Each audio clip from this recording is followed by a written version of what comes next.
We're gathered here today to celebrate the marriage of great disdain and opportunity, the child of which is hope. This child is Magna Carta, a blank canvas on which we together can paint a brighter and more prosperous future for the entirety of humanity. So I take that is you're all in then, cool. Some of you may be a little bit confused by by that if you're new here. You may have just read a leaflet today and decided to come along, so please allow me to explain. We are still suffering from a crisis, not just a financial crisis, but of confidence too. Confidence in our leaders, our governments and our financial institutions to nurture a stable and prosperous environment for the progression of humanity. A progression which has been severely halted since the turn of the century, even though it wasn't all that great beforehand either. But we have reached a tipping point. Currently, 1,610 countries globally, countries,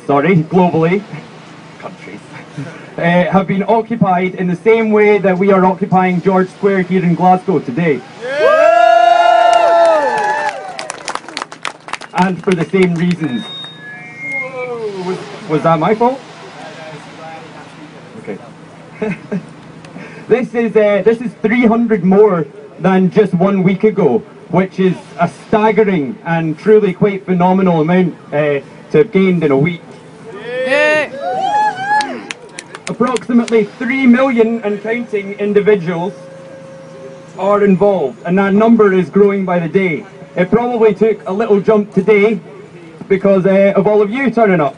So it is time for us to place confidence in one another instead of in faceless and disrespectful institutions.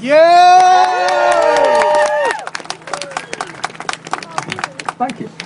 These 3 million individuals are demanding genuine social change and an end to political capitalism.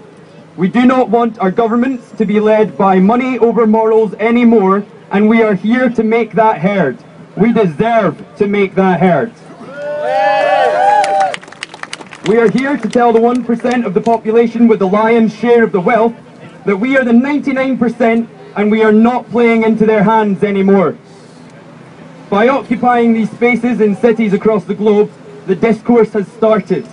It is a conversation that has been waiting a long time to happen for a good many years, and we should be hugely excited by this prospect.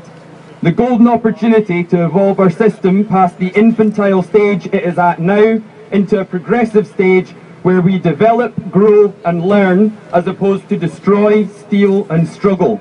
We can only do this together.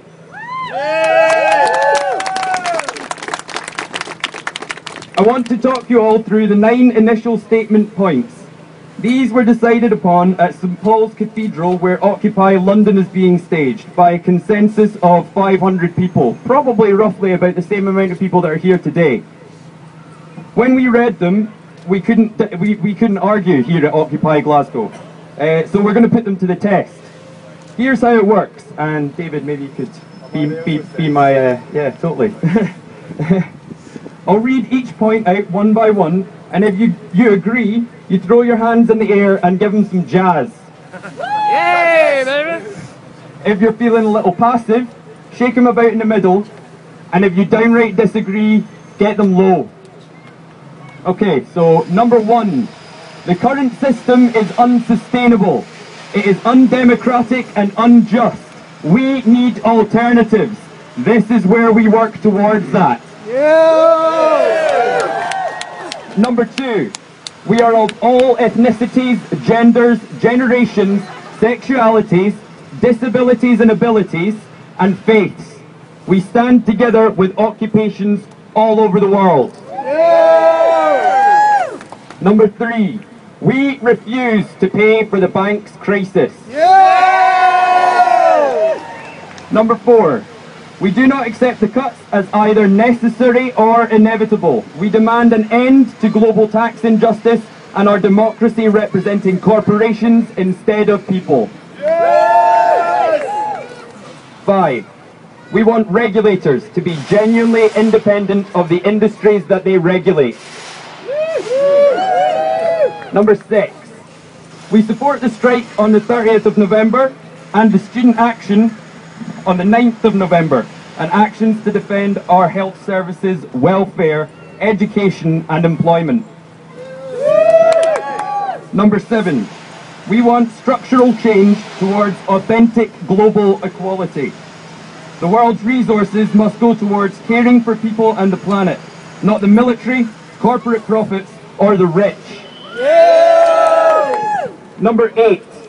We stand in solidarity with the globally oppressed, and we call for an end to the actions of our government and others causing this oppression.